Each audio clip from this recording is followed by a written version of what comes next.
Good morning mga auntie ko and welcome back sa aking vlog. Andito na naman ang inyong Auntie Ridge magbabahagi sa inyo ng some traveling tips. At this time, i-share ko sa inyo kung ano ang cheapest way from Dumaguete to Bacolod. Kaya naman kung bago ka sa channel ko, don't forget to like, share, and subscribe mga ante.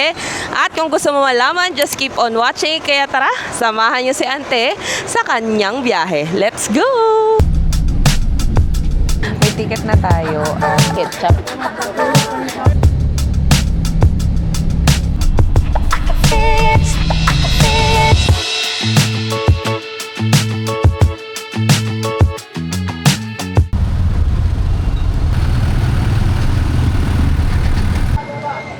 Yan, dito lang yung Ceres bus sa may tapat ng handyman. Ayan siya, oh.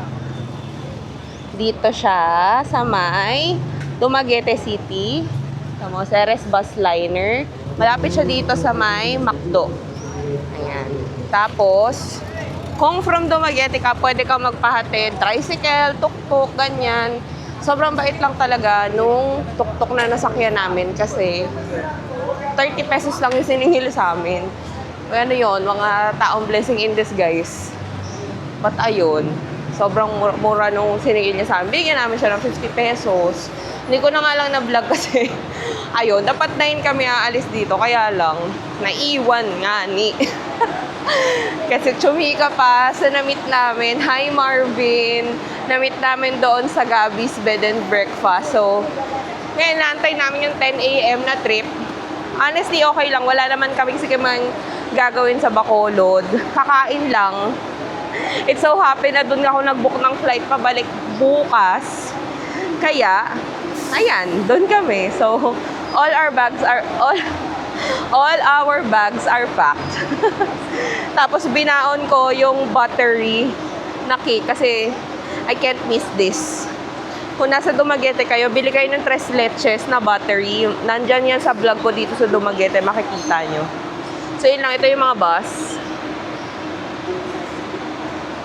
Oh, ayan. So, wait lang kami sa 10 a.m. Meron kasing 9:30 a.m. kaya lang, ano siya, non-aircon. Ate girl, medyo 6 na oras hanggang 7 hours yung biyahe. Hindi ko kaya yun ng hindi aircon. Nakalangan natin ng aircon. So, wait natin yung 10 a.m. Mag-chill-chill lang muna kami rito. Pero alam nyo, nakakatuwa kasi nakita ko dito, merong Pasambuanga. Tapos ayan, may mga, hindi ko na alam yung mga lugar. Bais, Manjuyod, San Carlos, may pa Cebu, Bayawan.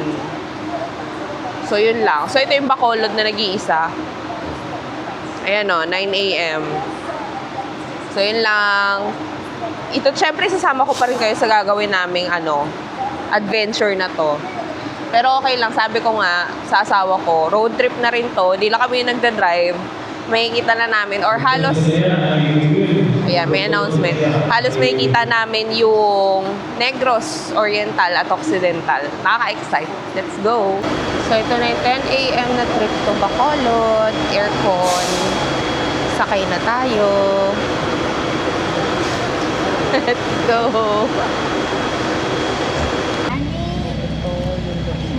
Tapos parang meron silang meron silang CR. CR ata to. Ayan. So, yeah. Ayan, ante. At exactly 10 a.m. umalis yung bus dito sa Ceres Bus Line, Dumaguete. Ayan, 10. So, ayan. Paalis na kami. Palabas na kami dito sa terminal.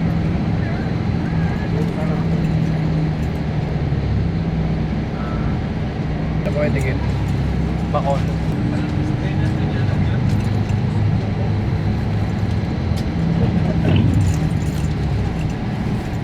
So yun mga ante, natikitan.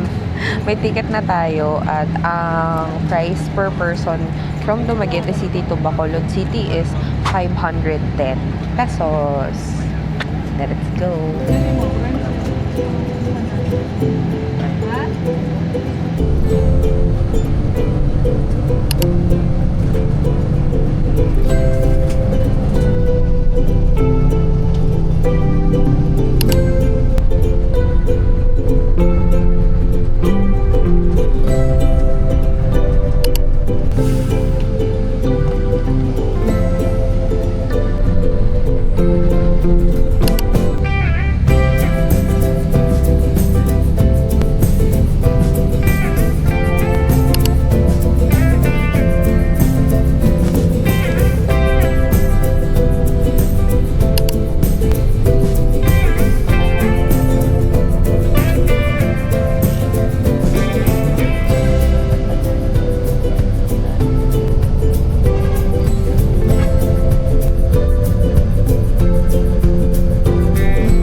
stopover for lunch.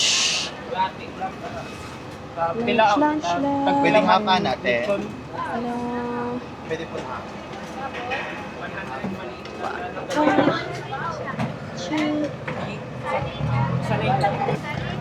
Hello. Usa ka fried chicken, ano? Pwede po Te? sa pansit eh. Kapila po lang hapa.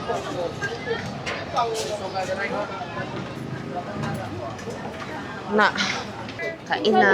Ang sala ng ano, karendere dito may lechon.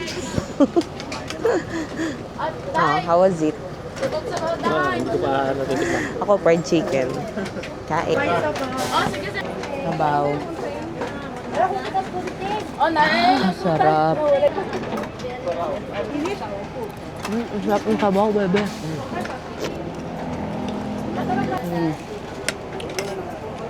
Gulay. Kain tayo. Paspas kaayo mag-lunch.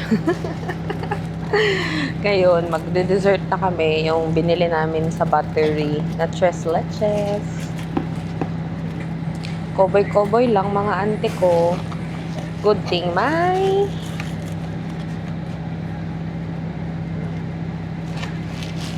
dessert.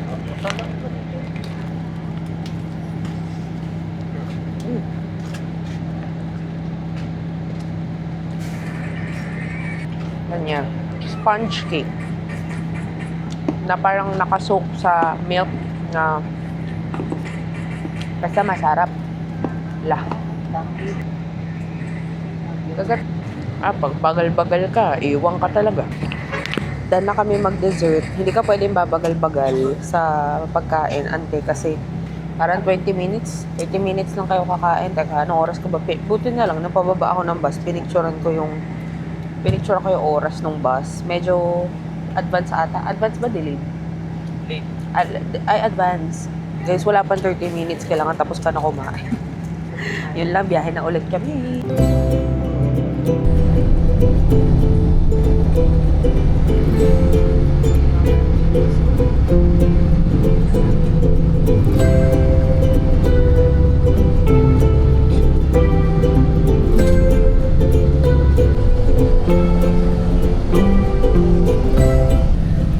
Ano na to? Pang third stopover. Alis na ulit kami.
We have safely arrived in Bacolod City.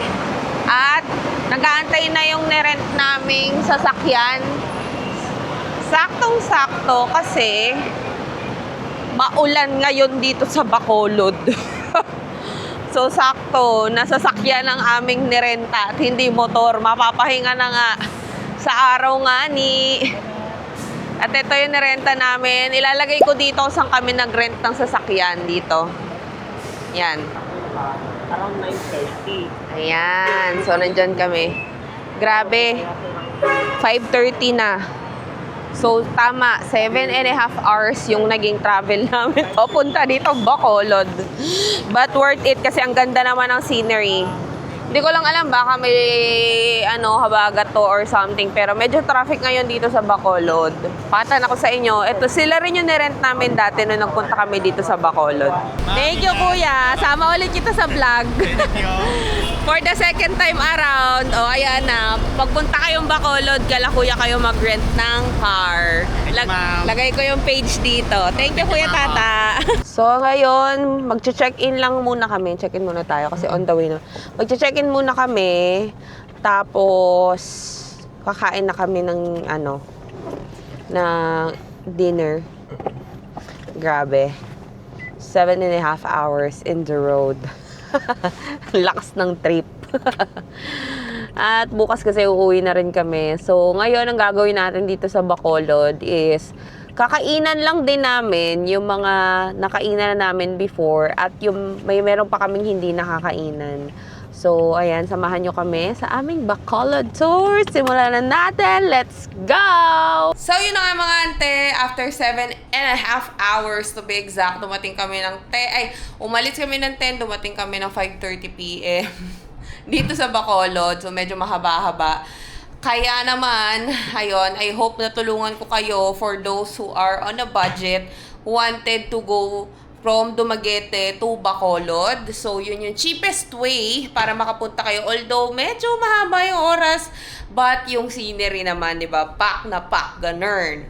So, yun lang mga ante. If you like this vlog, don't forget to like, share, and syempre, subscribe. At, puputulin ka na yung vlog dito. Kasi, iba naman yung vlog natin para sa ating Bacolod tour. Kaya kung gusto nyo panoorin to, mag-subscribe kayo. So, yun lang mga ante. Thank you so much for watching. Until my next vlog. Bye!